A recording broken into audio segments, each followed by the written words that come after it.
यज्ञेन वाचः पदवीयमायन् कामन्वविन्दन् ऋषिषु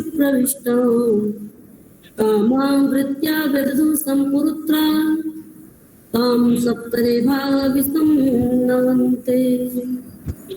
ॐ ऋचोऽक्षरे परमे व्योमन् यस्मिन् देवादि विश्वे निषेदो यस्तन्न वेद किं ऋचा करिष्यति यैतद्विदुस्तैमे समासते। ॐ अर्चत प्रार्चिताय नरः प्रियमेधासो अर्चत अर्चन्तु पुत्रकान्त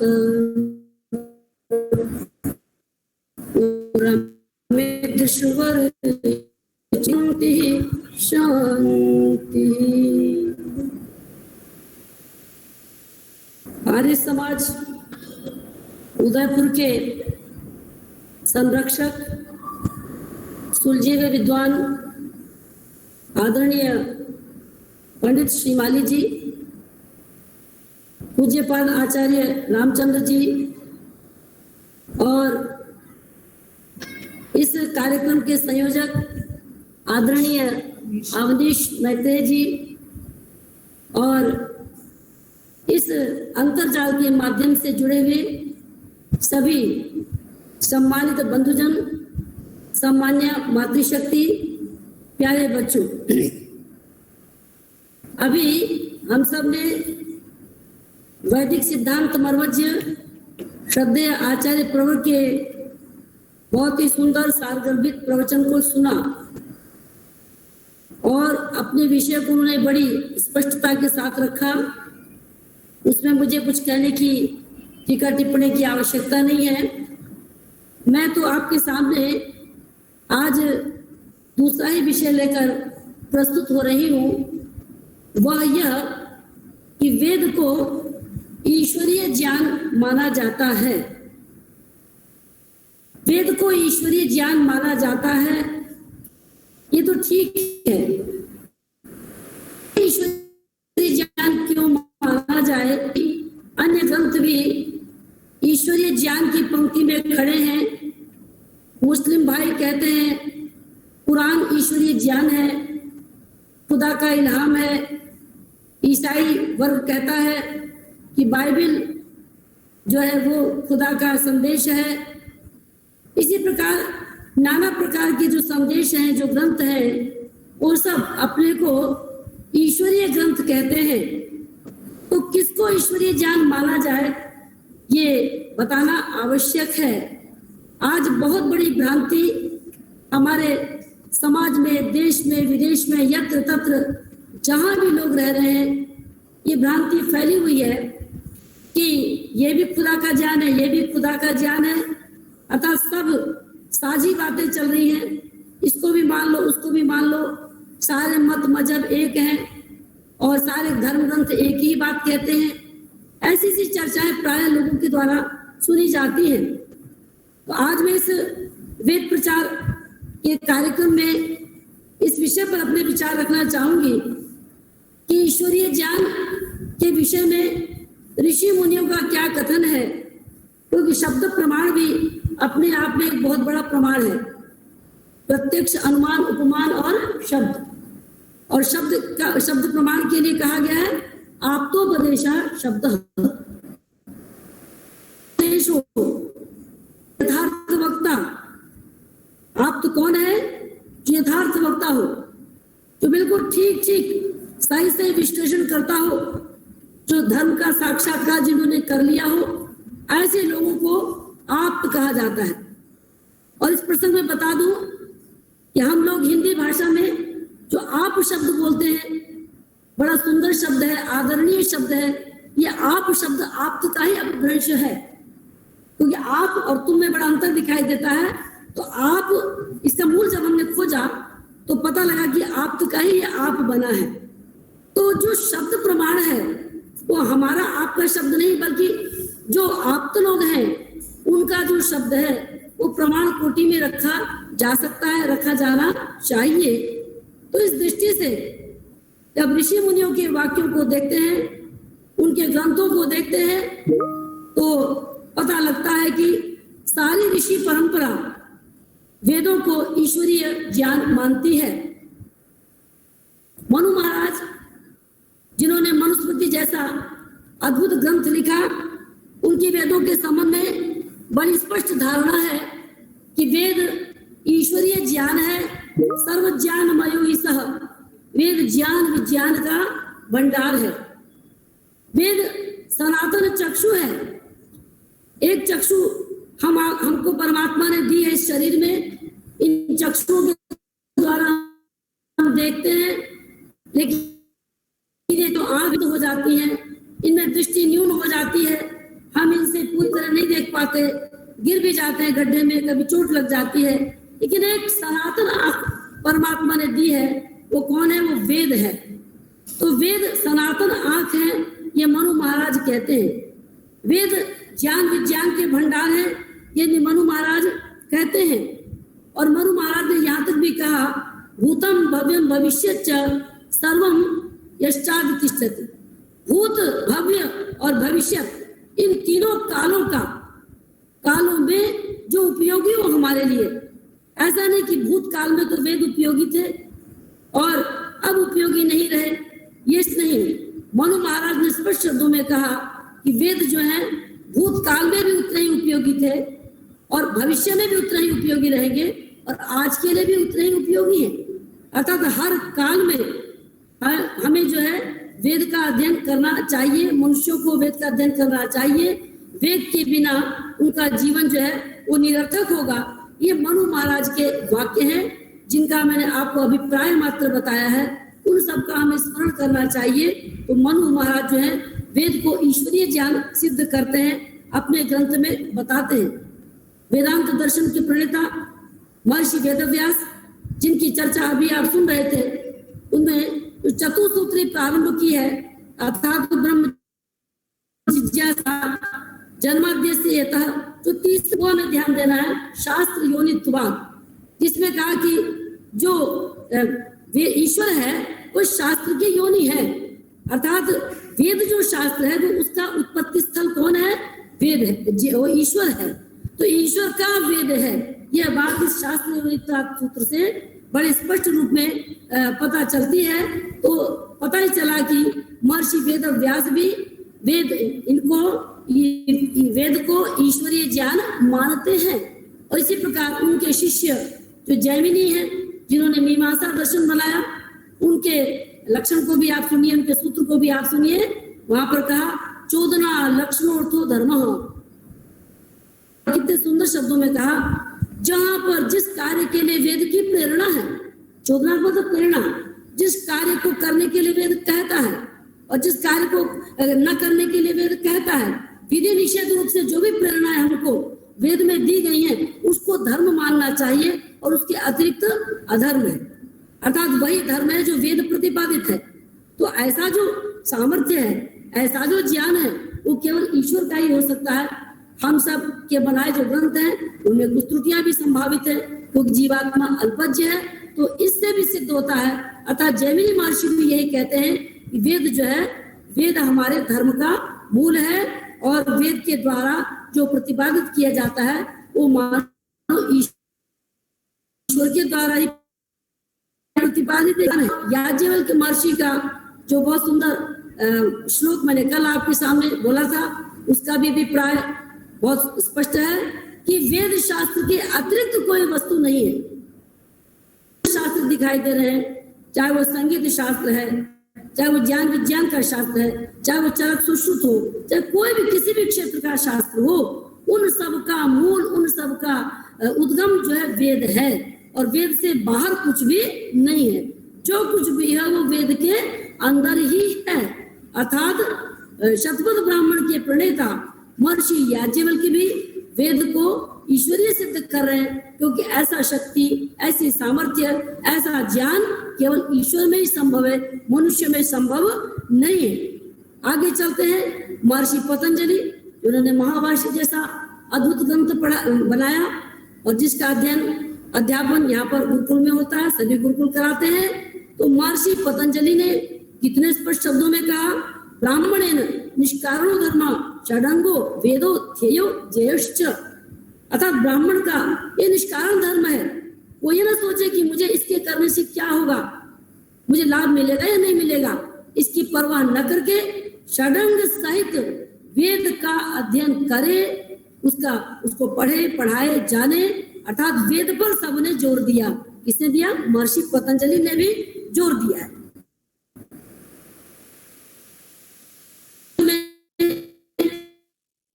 करना चाहती हूँ, बहुत प्रसिद्ध कथा है, आप सब श्रोताजन बहुत श्रुत है और 10 सवा है, सुनी होगी आपने कथा।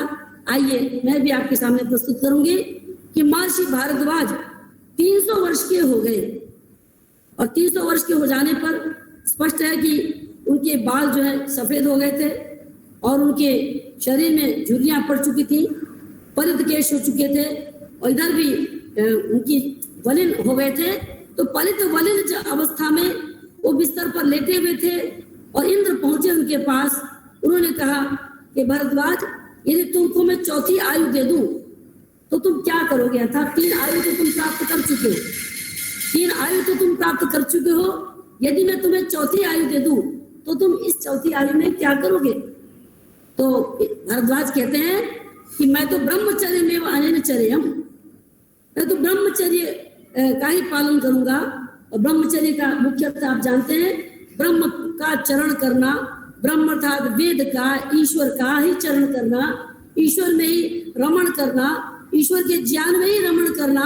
अर्थात मुझे तो ब्रह्मचर्य का ही पालन करना है, यदि आप चौथी आयु दे देंगे तो भी। उसके पश्चात इंद्र ने देखा कि इनकी जिज्ञासा शक्ति बहुत अधिक है, वेद पर बहुत ही आस्थावान है, जितना इन्होंने अध्ययन किया है उतना ही इनको अनंतता का बोध होता जा रहा है और ये और कर रहे हैं। तो उन्होंने कहते हैं कि 3 पर्वत उपस्थित किए और 3 पर्वतों के पास ले जाकर के भरद्वाज को इंद्रदेव कहते हैं कि भरद्वाज, अब तक इनमें से तीनों पर्वतों से एक मुट्ठी निकाल करके उन्होंने भरद्वाज एक मुट्ठी जो बालू है या जो वहां के कण है उसको निकाल करके उनके सामने रखे और कहा कि भरद्वाज, तुमने अब तक जो पढ़ा है वो केवल इस मुट्ठी के समान है, अर्थात इतना ही तुमने पढ़ा और वेद का ज्ञान तो अनंत है, अर्थात तुम चौथी आयु पा करके भी इसका अंत नहीं पा सकते हो। और उन्होंने अनंतावै वेदा कह करके भरद्वाज को ये शिक्षा दी कि वेद तो अनंत है, वेद का ज्ञान अनंत है। इसका अर्थ ये नहीं लेना चाहिए कि वेद अनंत है। बहुत से लोगों में ये प्रसिद्धि है, इसी वाक्य को लेकर के हिंदू वर्ग में जो प्राय पढ़े हुए नहीं है, केवल वेद के प्रति आस्था है, तो वो क्या करते हैं, वो सोचते हैं वेद तो अनंत है, वेद को तो देखा ही नहीं जा सकता है।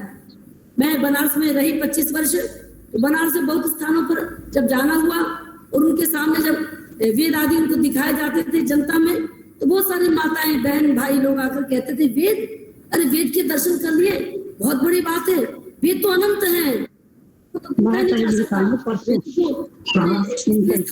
रख दिया, तो आपने हमने दर्शन कर लिए, बड़े भाग्य की बात है। अर्थात झुक झुक करके वेदों को प्रणाम करते हैं वो लोग। क्यों? क्योंकि उनके मन में ये बात आ गई, अनंत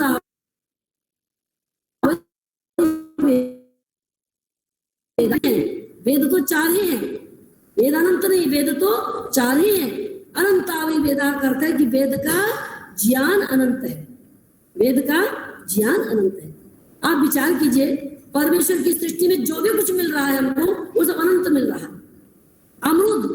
अमरूद का पौधा एक बीज से बन जाता है और उस बीज से फिर अमरूद का पेड़ होता है और कितने अमरूद लग जाते हैं, हर मौसम में हजारों अमरूद पैदा होते हैं और परमात्मा उस बीज अमरूद में कितने, एक अमरूद में सैकड़ों बीज दे देता है। अर्थात कितनी उत्पादन क्षमता, जहां वो वहां पर तुम अमरूद उगा सकते हो। परमात्मा ने एक छोटे से अमरूद में कितने बीज दे दिए, हम उनको गिन नहीं सकते, पूरे पेड़ के बीजों को नहीं गिन सकते। तो परमात्मा जो है उसने बीज भी हमें अनंत दिए, सूर्य की ऊर्जा अनंत दी, जल अनंत दिया। जब सब कुछ अनंत है उसका, तो ज्ञान भी उसका अनंत ही होगा, क्योंकि वो अनंत का भंडार है।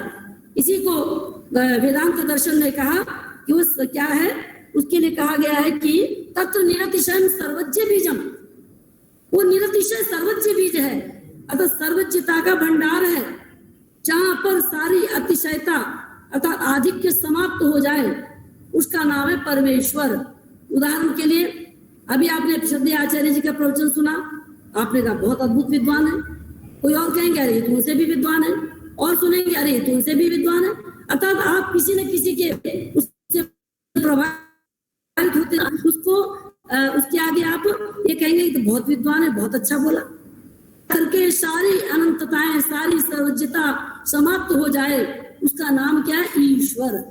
तो तत्र निरतिशयम सर्वज्ञ बीजम, वह परमेश्वर क्या है? वह तो जहाँ अतिशयता समाप्त हो जाए, अतिशयता की समाप्ति जहाँ हो जाती है, उसका नाम है परमात्मा। वो सर्वज्ञ बीजम, वो सर्वज्ञता का भंडार है। तो परमेश्वर की जब हर चीज अनंत है, जल वायु प्रकाश सब कुछ अनंत है, तो निश्चित ही उसका दिया हुआ ज्ञान भी अनंत होगा। और आप कहेंगे कि अनंत है तो फिर वेदों को तो पढ़ा ही नहीं जा सकता, हमारा क्या सामर्थ्य, जीवात्मा अल्पज्ञ है। लेकिन ऐसी बात नहीं है, हर व्यक्ति में अलग अलग सामर्थ्य होता है। और जैसे आप मुक्तात्माओं की भी सुन रहे हैं, तो इस दृष्टि से आप हर व्यक्ति जो है एक दूसरे से आगे आगे गति कर रहा है, तो उसके द्वारा हम वेद के अर्थ तक पहुंचे, उसके समझे और अपने जीवन को धन्य बनाए। तो पर यदि ऋषियों ने वेद भाष्य क्यों नहीं किया? ऋषियों ने वेद भाष्य नहीं किया, या प्राय लोगों से सुनते हैं, विद्वानों से, कि क्यों नहीं वेद भाष्य करके गए। ऋषि लोग वेद भाष्य कर देते तो सारी समस्या ही समाप्त हो जाती। वेद मंत्रों के ऊपर जो आरोप लगते हैं, इनमें अश्लीलता है, इनमें ये है, इनमें इतिहास है, आदि आदि सारी बातें स्वयं समाप्त हो जाती। लेकिन ऐसा न करके ऋषियों ने वेद ही पढ़ने की बात कही कि आप स्वयं पढ़िए, साक्षात पढ़िए, साक्षात कीजिए, और फिर उसके बाद आपको जो अर्थावबोध होगा, समाधि में हो और चाहे से पढ़ने पर हो, तो आप अपने अपने ढंग से वेद मंत्रों का अर्थ कर सकते हैं। इसके लिए संत जो निरुक्तकार है, निरुक्त के टीकाकार है, संत ने बड़ा सुंदर कहा। संत कहते हैं कि जैसे घुड़सवार, देखिए घोड़ा होता है, घुड़सवार होता है। घुड़सवार की विशेषता से घोड़ा जो है कठिन दुर्गम स्थलों को भी पार कर जाता है। घुड़सवार की विशेषता है। यदि घुड़सवार बढ़िया है तो घोड़े की चाल अच्छी रहेगी, और बढ़िया नहीं है तो अच्छी चाल उसकी नहीं होगी। तो जैसे अच्छे घुड़सवार से घोड़ा संचालित होता है, इसी प्रकार मानो जो अच्छा विद्वान है उसके द्वारा मंत्र भी संचालित हो रहे हैं। जितना जितना जो विद्वान होगा, उतना उतना वो वेद के अर्थ के निकट पहुंचेगा। इसलिए ऋषि लोग वेद का भाष्य करके नहीं गए आगे। ऋषि दयानंद को तो वेद भाष्य करने की आवश्यकता इसलिए अनुभव हुई कि भाई वेदों पर तो निरंतर आक्षेप ही आक्षेप होते चले जा रहे हैं। यदि इनका भाष्य नहीं किया जाएगा तो वेद बहुत ही नीचे चले जाएंगे और अन्य ग्रंथ जो है उनके ऊपर हावी हो जाएंगे। इसलिए कुछ ना कुछ भाष्य तो कर देना चाहिए। लेकिन ऋषि दयानंद के वेदार्थ को भी आप यत्ता के रूप में मत लीजिएगा। यत्ता तो होती ही नहीं है वेदार्थ की, वेदार्थ की यत्ता है ही नहीं, वेदार्थ तो अनंत है। तो ये जो तैत्तिरीय आरण्यक का मैंने आपके सामने प्रसंग प्रस्तुत किया, उस प्रसंग से यह स्पष्ट झलकता है कि वेदों की अनंतता है, वेदार्थ की अनंतता है, और सारे ऋषि महर्षि वेद को अनंत है, वेद ज्ञान को ईश्वरीय मानते आए हैं। इसलिए हम सबको भी उन आप्तों का प्रमाण मान करके हमको भी वेदों को अनंत मानना, वेदों को ईश्वरीय मानना चाहिए। इसके आगे हम कहना चाहेंगे कि देखिए वेद जो है, वेद को ईश्वरीय सिद्ध करने में एक और हमको बात का सहारा लेना होगा। जैसे कि आपने सुना होगा, लक्षण प्रमाणाभ्याम वस्तु सिद्धि न तो प्रतिज्ञा मात्रेण। यदि हमको किसी चीज को प्रमाणित करना है, उसके लक्षण भी देखने होंगे, उसके लिए प्रमाण भी प्रस्तुत करने होंगे। और प्रमाण अंतः प्रमाण भी हो सकते, बाह्य प्रमाण भी हो सकते। बाह्य प्रमाण तो मैंने आपके सामने बहुत प्रस्तुत कर दिए। तो वेद के अंतर साक्षी क्या कहती है, वेद के अंदर क्या है, इसके लिए भी हमें विचार करना पड़ेगा। और तब जाकर के ये सिद्ध होगा कि वेद वस्तुतः ईश्वरीय है कि नहीं, क्योंकि लक्षण से भी देखना है। आइए अब सबसे पहले मैं ये कहना चाहती हूँ, ईश्वरीय ज्ञान की कुछ कसौटियां हैं, जिन कसौटियों पर हमें वेद ज्ञान को देखना चाहिए, और उसी कसौटी में अन्य ग्रंथों को भी तुलना के रूप में प्रस्तुत करना चाहिए। सर्वप्रथम वेद ज्ञान की या ईश्वरीय ज्ञान की जो कसौटी है वो इस रूप में है कि जो ईश्वरीय ज्ञान है वो देश काल की सीमा से पृथक होना चाहिए, अर्थात देश काल की सीमा से परिचिन्न वह ईश्वरीय ज्ञान नहीं हो सकता। परिचिन्न का अर्थ हो गया सीमित, अर्थात देश काल की सीमा में जो बंधा हुआ ज्ञान है उसको हम ईश्वरीय ज्ञान नहीं कह सकते हैं। अब अन्य ग्रंथों को आप लीजिए, जो कुरान है, जो अन्य ग्रंथ है वो देश काल की सीमा में बंधे हुए हैं। विचार कीजिए, तो कुरान कहाँ पर हुई, कुरान का अवतरण कहाँ पर हुआ? कभी मक्का में हुआ, कहीं मदीना में हुआ, है ना, अरब स्थल में जहाँ कई जगह पर कुरान का अवतरण हुआ। अर्थात कुरान उन देश के लोगों के लिए ही है, उस स्थल के लोगों के लिए ही है, लेकिन ये सबके लिए नहीं है। और इसकी जो भाषा है, भाषा भी अरबी भाषा, पहले अरबी भाषा विद्यमान थी, उसमें ये कुरान दिया गया। तो देश और काल की सीमा में है, और काल इसका स्पष्ट ही आप देख रहे हैं कि आज जो 1400-1500 वर्ष पूर्व ही कुरान का हुआ है, तो ये जो है, ये कुरान जो है देश की सीमा में भी बंधी हुई है और काल की सीमा में भी बंधी हुई है। तो देश काल की सीमा में जो बंधा हुआ होता है वह ईश्वरीय ज्ञान नहीं हो सकता। और ये स्थिति बाइबिल की भी है। बाइबिल का भी यरूशलेम में बाइबिल का जो है अवतरण हुआ, और पहले यूहन्ना पर हुआ, फिर और पर हुआ। उसमें कितने भेद हैं, ओल्ड टेस्टामेंट, न्यू टेस्टामेंट। कुछ लोग ओल्ड टेस्टामेंट को मानते हैं, न्यू टेस्टामेंट को मानते हैं। ये सारे जो भेद हैं, प्रभेद हैं, ये सब सिद्ध करते हैं कि बहुत सारे बातें हैं, लेकिन ये एक देश विशेष में है, और एक देश विशेष में कुछ लोगों के लिए दिए गए हैं। ये सार्वजनिक बातें इनमें प्राप्त नहीं होती है, सब मनुष्यों के लिए इनमें हितकारी बातें प्राप्त नहीं होती है। और तीसरा है आपका जेंदावेस्ता। जेंदावेस्ता इन सब में सबसे प्राचीन है, जो लगभग 5000 वर्ष पुराना है। और जेंदावेस्ता की भाषा भी जो है वो कुछ अलग सी है, फारसी भाषा में लिखा गया ये ग्रंथ है, और इसको भी कुछ लोग ईश्वरीय ग्रंथ मानते हैं। मुख्य रूप से यही है। तो इन 3 ग्रंथों में हम यदि विचार करें कि सबसे पुराना ग्रंथ कौन है, जेंदावेस्ता। तो जेंदावेस्ता जो है वो छंदोवस्था का बिगड़ा हुआ रूप है। और छंदोवस्था का तात्पर्य अथर्ववेद। जब यजुर्वेद के मंत्र को हम पढ़ते हैं, तस्मात् यज्ञा सर्वभूतः सामान्य जज्जिरे छंदांसि जज्जिरे तस्मात् यजुस् तस्मात् अजायत। अर्थात उस ईश्वर से ऋग्वेद, यजुर्वेद उत्पन्न हुए, और साथ साथ अथर्ववेद के लिए अथर्व शब्द का प्रयोग न करके छंदांसी का प्रयोग किया गया। तो अर्थात अथर्ववेद के कई नाम है, एक छंदोवेद नाम है, एक बृहद्वंगिरो वेद नाम है, और एक अथर्ववेद नाम है, ब्रह्मवेद भी नाम है। तो इस प्रकार इस अथर्ववेद के कई नाम है। तो जो छंदोवेद नाम है, उस छंदोवेद जेंदावेस्ता कहा जा रहा है। और जेंदावेस्ता को पढ़ने वाले, अर्थात उनका उस ग्रंथ का जिन्होंने दर्शन किया है, वो लोग बताते हैं कि जेंदावेस्ता का जो पहला मंत्र है या पहला वाक्य है वो कौन है, ओम शन्नो देवी रविष्टया आपो भवन्तु पीतये शयो रवि श्रवन्तु नः। ये थोड़ा भाषांतर में पारसी भाषा में वहां पर उपलब्ध होता है। और आप सबको ये पता होना चाहिए कि ये जो आप कहेंगे कि आज का जो ये अथर्ववेद है, उसका तो मंत्र हमारा है, ये त्रिसप्ताह पर्यंत विश्वारूपाणि बिभ्रत वाचस्पतिर्बला तेषां तन्वा ददातु में। तो इसका कारण क्या है कि अथर्ववेद की 2 शाखाएं हैं, एक पैपलाद और एक शौनक। जो आज हम शौनक शाखा का, जिस अथर्ववेद को देख रहे हैं, उस शौनक शाखा का है। उसका प्रारंभ तो ये त्रिसप्ताह से होता है। और कभी पैपलाद शाखा भी प्रचलित थी, महाभाष्यकार के समय में भी पैपलाद शाखा प्रचलित थी। उन्होंने भी शन्नो देवी को अथर्ववेद का आदि मंत्र माना है, और जेंदावेस्ता का भी आदि मंत्र ये शन्नो देवी है। तो पता ही लगता है कि जो सारा का सारा जेंदावेस्ता ग्रंथ है, ये अथर्ववेद का ही कुछ प्रकरण विकृत रूप है, और इसीलिए सबसे पुराना है। क्योंकि वेद जब पढ़ने पढ़ाने बंद हो गए, और तो भाषा भी कुछ विकृत रूप ग्रहण करती गई, और उस विकृति के पश्चात सबसे पहला जो धर्म ग्रंथ उत्पन्न हुआ या प्रादुर्भूत हुआ लोगों की दृष्टि में, वो कौन था, जेंदावेस्ता। और उसके बाद तो ये सब, ये जो ग्रंथ हैं ये देश और काल और भाषा की सीमा में है। अब आते हैं हम वेद पर। वेद इस प्रकार का नहीं है।